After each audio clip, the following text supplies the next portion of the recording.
गंगाराम जी, आज हम आपके पास में डीटीएल के मामले के साथ आए थे। डीटीएल पे कुछ सवाल हमने लेने थे, लेकिन जैसे ही हमें आज सुबह एक अखबार में हमें ये पता लगा कि 274 अनुबंध के संविदा कर्मचारी थे, उनको एनडीएमसी डिपार्टमेंट से हटाने की बात चल रही है। लेकिन मामला बड़ा गंभीर है, इसीलिए हमने जो ये सवाल आपसे लेना है, 274 कर्मचारी पर, अनुबंध के कर्मचारी हैं, उन पर ये गाज क्यों गिराई जा रही है?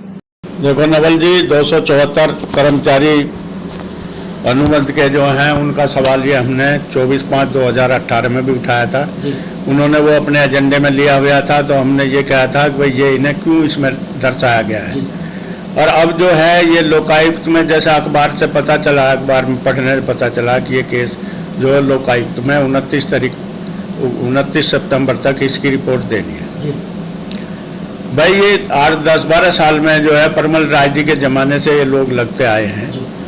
एप्लीकेशन आ गई, चाहे वो अप्रूवल कर दी, लग गए लोग। सभी 4-5 एडमिनिस्ट्रेटर ने ये लगाए 274 आदमी। अब उन आदमियों की गलती थोड़ा है, उन्हें क्यों लगाया आपने, अगर वो इलिजिबल नहीं थे तो। और प्रशासन उन्हें सैलरी कैसे दे रही है? आज वो कैसे, अगर किसी की कंप्लेंट करने से वो अवैध हो जाते हैं, तो ये तो बड़ी गलत बात है। अब वो 14 साल काम करने के बाद में ना तो उनकी उम्र रही, ना तो वो कहीं नौकरी कर सकते हैं, और उनका भला बुला परिवार जो है फेल हो जाएगा अगर इन्हें नौकरी से निकाल दिया जाए। तो इनके बारे में तो सोचना चाहिए, प्रशासन को सोचना चाहिए। जो भी अनुशासन कार्रवाई करनी चाहिए उन एडमिनिस्ट्रेशन के खिलाफ करनी चाहिए जिन्होंने इन आदमियों को रखा है। अगर इनके कागजों में कोई कमी थी तो प्रशासनिक कमी थी, वो इनकी कमी थोड़ा थी। तो ये तो सैंक्शन पोस्ट के, सैंक्शन के अगेंस्ट में लगाए हुए हैं, तो ऐसे थोड़ा लगाए हुए हैं बगैर सैंक्शन पोस्ट के। हाँ, तो और अब आप देखिए 100 आदमियों का इंटरव्यू ले रहे हैं। ये यहाँ के आदमियों को लगा रहे थे, वो तो बात थे जी। अब जो बाहर से सेंट्रल गवर्नमेंट के हैं, डीडीए के हैं और एमसीडी के हैं, दूसरी जगह के जो आदमी रिटायर आदमी है, उन्हें लगा रहे हैं, अपने चहेते आदमियों को लगा रहे हैं यहाँ। और मैंने तो ये कंप्लेंट करी थी पीएमओ में 1.5-2 महीने पहले। अब ये क्यों आदमी लगाए जा रहे हैं बाहर से? हमारे आदमी बतेरे हैं। अरे 57-58 पोस्ट तो हमारी डिपार्टमेंटल हैं बाबू की, और 50-60-100 आदमी जो है कंपनसेट के निकल जाएंगे। तो आप उन्हें जो पद्धति जो आप कर सकते हैं उसे तो आप कर नहीं रहे, और अपने आदमी चहेते लगाने वाले आदमी के लिए आप इंटरव्यू कर रहे हैं। हाँ, तो ये तो गलत है ना। गंगाराम जी, मैं एक बीच में आपको रोकता हूँ और एक सवाल मेरे आपसे लेना है कि देखिए, ये जो मामला है, आप जो आईएएस ऑफिसर रहे हैं, मैं जो पिछले आपको 20 साल के लिए ये मतलब बता रहा हूँ कि जो यहाँ पे आईएएस ऑफिसर रहे हैं, जो चेयरमैन रहे हैं, जब भी कोई यहाँ पे लगा होगा वो चेयरमैन की देख रेख में लगा होगा। जो भी चेयरमैन यहाँ पे रहे, सबकी देख रेख में ये संविदा कर्मचारी, अनुबंध कर्मचारियों की वैकेंसी निकाली होगी। आप, मेरा सवाल ये है कि अगर आप इन पे गाज गिरा रहे हैं, तो जो उनके कार्यकाल में लगे थे, क्या वे भी दोषी हैं?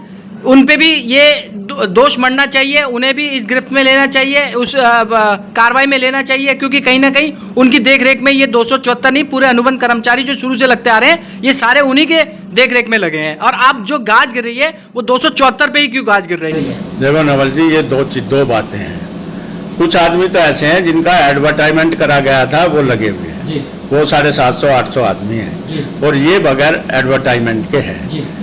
ये क्यों लगे, कैसे लगे? 10-12 साल इन लोगों को हो गए।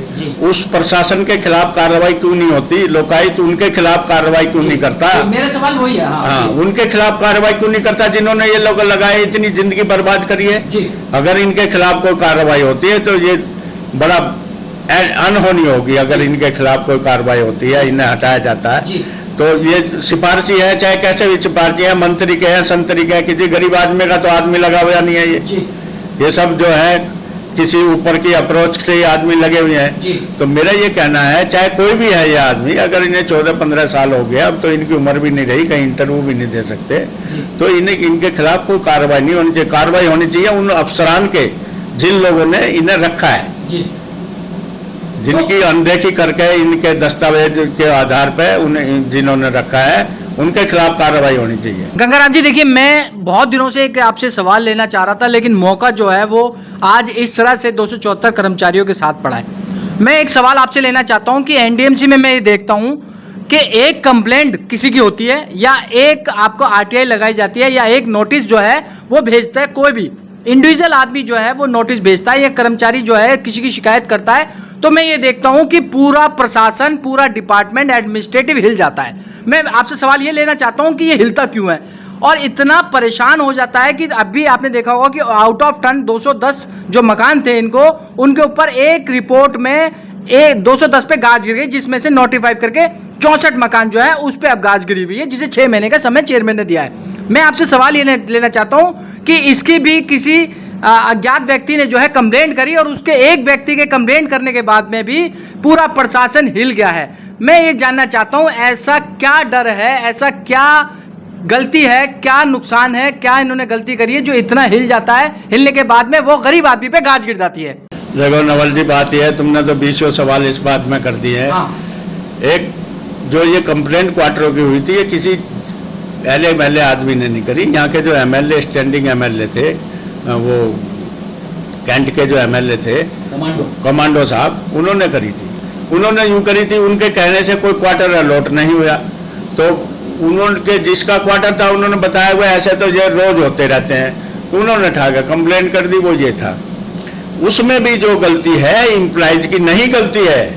इम्प्लॉय ने तो एप्लीकेशन दी है कि मुझे क्वार्टर अलॉट कर दिया जाए। ये प्रशासन ने क्यों करा, कैसे करा, ये तो प्रशासनिक बात है। ये अगर ये इसका जवाब जाना तो एमएचए को जाना है, क्योंकि एमएचए के थ्रू आई है ये। उन लोगों को ऑप्शन दिया गया है बार बार, भाई आपका जहां नंबर बैठता है वहां क्वार्टर ले लेंगे, लेकिन जहां तक आपका ये बात सवाल है कि कंप्लेंट पे सारा कुछ चल जाता है, ये तो महंतम डकैत लोग हैं, ये ऐसे थोड़ा हिलने वाले हैं। ये तो दूसरे को हिला देंगे। किसी का क्या हुआ उसमें, किस प्रशासन अधिकारी पे वो हुआ, आप बताओ। ये जो कंप्लेंट हुई है क्वार्टरों की, कौन से अधिकारी के ऊपर खिलाफ कार्रवाई हुई, आप बताओ। किसे डिसमिस करा गया, किसे टर्मिनेट करा गया। आप उस कर्मचारी को तो आप घर से निकालने के लिए तैयार हो रहे हैं, जिसने यूं कह रहे हैं कि आउट ऑफ टर्न लिया, वो ये लिया, वो लिया। उसने आउट ऑफ टर्न कुछ नहीं लिया।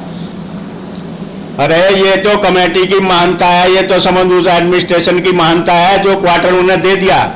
अब भी 100 क्वार्टर खाली पड़े हैं। क्यों पड़े हैं खाली, वो क्यों खाली पड़े हैं? यूं तो दिए गए ना वो क्वार्टर, अब भी खाली पड़े हैं। आर के पुरम के क्वार्टर खाली पड़े हैं, रोहिणी के क्वार्टर खाली पड़े हैं। वो कमेटी का नुकसान नहीं हो रहा, करोड़ों रुपए का एनडीएमसी का नुकसान हो रहा। अब दे दिया जाए उन्हें, एक ऑर्डर कर दिया जाए, एक जनरल ऑर्डर कर दिया जाए, जिससे जरूरत हो वो रोनी ले ले, वहां ले ले। हाउस में रेस्ट्रिक्ट होनी चाहिए। पहले ऐसा होता था 5-5 साल के बाद बदले नहीं जाते, लेकिन अंदरूनी हिसाब से जो थे वो 2 महीने में 4 महीने में बदल लेते थे। यहाँ घपला होता है, तो थोड़ा सा प्रशासनिक गलती तो है। तो उन क्वार्टरों वालों का तो खैर कुछ नहीं होना, जो बच रहे हैं। गंगाराम जी एक बात बताइए, 274 केस को आप कैसे देखेंगे, आपकी यूनियन जो है इसको कैसे देखेंगे? देखो, मानवता के नाते जो है किसी भी ऐसे आदमी को, सीधे सच्चे आदमी को जिसका कोई दोष नहीं है, अगर उसे दंड दिया जा रहा है तो ये भारतीय संविधान के खिलाफ है। जी। उसकी गलती नहीं है, कमेटी में अपॉइंटमेंट हुआ है वो, जी। उसकी गलती नहीं है, उसके परिवार की गलती नहीं है, ये गलती एडमिनिस्ट्रेटिव गलती है। एडमिनिस्ट्रेटिव गलती को सुधारने के लिए उन लोगों को दंडित किया जाना चाहिए या उन्हें नोटिस किया जाना चाहिए जिन लोगों ने ये लगाए। मैं तो इसे इस तरह से देखता हूँ, मानवता के नाते उनके खिलाफ कोई कार्रवाई नहीं होनी चाहिए। जिन्होंने इन्हें अपॉइंट कराया उन्हें कोई पनिशमेंट मिलना चाहिए। राम जी देखिए, आप बात करते हैं डीटीएल पे, जिसपे बहुत बड़ा मुद्दा, जो पहला मुद्दा है वो डीटीएल का, जिसके लिए तत्पर आप लड़ते आए हैं। हम ये जानना चाहते हैं कि प्रशासन जब डीटीएल पे तैयार ही नहीं है, सीपीसी 0.57 या 0.6 पे तैयार हो रहा है, तो आप डीटीएल पे इतना फाइट क्यों लड़ रहे हैं? जब प्रशासन देने को तैयार नहीं, आप डीटीएल पे इतनी मांग क्यों कर रहे हैं? भैया, डीटीएल पे मांग यूं कर रहा हूं, मैं डीटीएल का जनक हूं इस एनडीएमसी में। मेरे नाम से रिजोल्यूशन है 22/8/2088 को। मैंने एक नंबर रिजोल्यूशन कराया था। 1 नंबर रिजोल्यूशन 26/2/88 को मैंने रिजोल्यूशन कराया है। अब ये एनडीएमसी में होना चाहिए। मेरे नाम से 29/12/90 को एक एग्रीमेंट है। एनडीएमसी की किसी यूनियन के नाम से एग्रीमेंट नहीं आज की तारीख में। ये एग्रीमेंट ये था, मस्टोल के वेजेज बढ़े थे और 100 रुपए अनरिकवर उन लोगों को मिलेंगे जिन्हें डीटीएल नहीं मिलता। अनरिकवरेबल जब इन्हें मिलने लगेगा, जब से रिकवर नहीं होंगे, तो मैं क्यों नहीं लड़ूंगा? जी। मैं नहीं लड़ूंगा अपने रिजोल्यूशन के लिए, अपने हक के लिए, जो इमारत मैंने बनाई उसके लिए नहीं लड़ूंगा। किस यूनियन वाले का के नाम से रिजोल्यूशन है जी।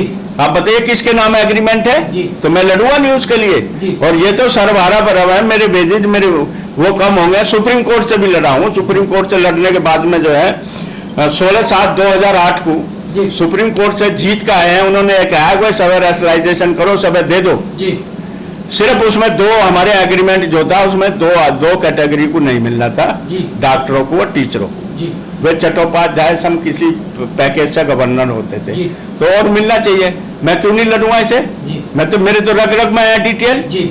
तो ये मैं तो इन लोगों को, मैं तो अपने सफाई कर्मचारियों ने मेरे ने अभी मीटिंग करी थी पीछे, मैं उनका बहुत बहुत धन्यवाद करता हूँ। मैं तो अपने घर के मामले में थोड़ा सा वो लज्जित हूँ, तो व्यस्त हूँ, लेकिन मैं तो सभी से कोशिश करूंगा एक दफे जोर लगाओ भाई, अगर ये रह गया तो रह गया भाई ना, हमारी तो जिंदगी में कभी अगर इसकी हार हुई तो हार बड़ी कैडी पड़ेगी हम लोगों को तो, और बड़ा नुकसान भी होगा। ये मैं उन लाखों लाख कर्मचारियों को, कई हजार कर्मचारियों को जो पेंशन पा रहे हैं उन्हें भी बड़ा लज्जित होना पड़ेगा अगर इसमें सहयोग नहीं करेंगे। वो उन पेंशन कर्मचारियों के लिए भी तो लाभावंत का केस है ये। तो ये है अभी तो इसमें डीटीएल के केस में अभी तो काउंसिल में लगेगा, वो मेरी बात हुई थी डायरेक्टर पर्सनल से। कोरोना काल चल रहा है, पूरी दुनिया जो है कोरोना से त्रस्त व्यस्त है, परेशान है। ऐसे में जो एनडीएमसी में जो एसेंशियल सर्विस में काम कर रहे हैं उसमें से 274 लोगों में से भी एसेंशियल सर्विस में काम कर रहे हैं। डॉक्टर भी हैं, इसमें टीचर भी हैं जो एसेंशियल सर्विस में हैं, ड्राइवर भी हैं जो वो भी एसेंशियल सर्विस में है। क्या ऐसे समय में जहां बेरोजगारी या जीडीपी बिल्कुल डाउन हो गई है, ऐसे समय में इन लोगों पे गाज गिराना कितना उचित है? पहली बात तो ये बड़ा दुखदायी समय है, आप ऐसी बात कर रहे हैं। ये 29 तारीख को लोकायुक्त में इसका जवाब जाना है। ये काम कैसे होगा, एनडीएमसी का काम कैसे होगा आप ये बताइए। 274 आदमी अगर हटा दिए गए तो काम कैसे होगा? आप बताओ कैसे काम होगा? नहीं होगा काम। इन्हें जो है इसमें समय मांगना चाहिए और इन्हें क्षमादान दे देना चाहिए। और ये कोरोना समय में इतने परिवारों को उजाड़ना, 15-16 साल से आपने इन्हें कोई पहले नोटिस नहीं दिया, ना ये कोर्ट जा सके, ना कुछ तरह से जा सके। आप अचानक ही एक तरफ से कार्रवाई करे जा रहे हैं। आप नोटिस तो उन्हें इस वजह से नहीं दे रहे कि उनकी कोई गलती नहीं है। आप उन्हें किसी वो में इन्वॉल्व इस वजह से नहीं कर रहे कि ये प्रशासनिक गलती है, प्रशासनिक चूक है। तो आप जो ये लोकायुक्त में फाइनेंशियल एडवाइजर के उसमें अध्यक्षता में जो ये मीटिंग हुई है, वो शायद ऐसा नहीं कहेंगे कि भाई इन्हें हटा दिया जाए। हो सकता है उसमें कोई ऐसा कोई जिसका वर्क एंड कंडक्ट ठीक ना हो या कुछ ना हो, मैं कह तो नहीं सकता, पर इन्हें हटाना नहीं चाहिए। कोरोना काल में इन लोगों को नहीं हटाना चाहिए। आरएमआर के लिए जो अभी टेंटेटिव जो एक लिस्ट लगी थी जिसमें 25 तारीख से आरएमआर के जो 25 तारीख से टेंटेटिव लिस्ट लगी थी जिसमें 25 तारीख तक अपने डॉक्यूमेंट जमा करने थे। हम ये जानना चाहते हैं कि अब आरएमआर कर्मचारियों के आगे जो है कितने दिन में मेडिकल लग जाएंगे, उनके शायद मेडिकल से मिनट्स भी बन गए। कहीं ये केस होम मिनिस्ट्री तो नहीं चला जाएगा? देखो होम मिनिस्ट्री नहीं जाएगा, ये तो करने के बाद में भेजेंगे कि हमने ऐसा करा है जी। होम मिनिस्ट्री का इसका कोई मतलब नहीं रह गया। तो ये है कि भाई नवल जी देखो ये एनडीएमसी है, ये क्या बताऊं उसका, इस एनडीएमसी में आता बाईलॉज नहीं बने। अच्छा। किसी चीज के बाईलॉज, ये बाईलॉज है, एक तरह का बाईलॉज है। ठीक है। ये जो सिविल, ये जो मस्टोल का है, ये एक तरह का बाईलॉज है जी। ये बाईलॉज है, ये इन कर्मचारियों के लिए जो है गलत है जी। ये बाईलॉज है, गलत है। आप इन्हें सहायक सेवक बना रहे हैं। कौन से हिंदुस्तान के ऐसे इतिहास में सहायक सेवक वो है? सहायक तो असिस्टेंट को कहते हैं जो ग्रुप सी में या बी में होते हैं। ये आप जबरदस्ती जो ऐसा बाईलॉज बना रहे हैं, ये कर रहे हैं। मैंने तो कहा भी है भाई अगर आप इन्हें ग्रुप सी में करना चाह रहे हैं तो इन्हें वेतनमान दो। जो पढ़े लिखे लोग हैं उन्हें ट्रेनिंग देकर उन्हें बना दो। जो पढ़े लिखे लोग नहीं है उन्हें जैसा जो भी है वो, अगर पोस्ट भी कम है आपके पास में, तो आप ये जो आउटसोर्स है, जो चौकीदारी है स्कूलों में है, उद्यान विभाग में है, इन सब हटाकर आउटसोर्स को हटाकर इन्हें चौकीदारी में लगा दिए जाए। पहले चौकीदारी करते थे लोग, थे चौकीदार की पोस्ट, तो मेरा इनमें ये है कि भाई देखो अब इस बीच में व्यवधान तो करना नहीं चाहिए, जो चल रहा है होने दो, जितना हो रहा होने दो, देखा जाएगा। लेकिन ये जरूर मैं कहूँगा कि इसमें आदमी कोई नहीं बचेगा, सब पक्के होंगे। जी।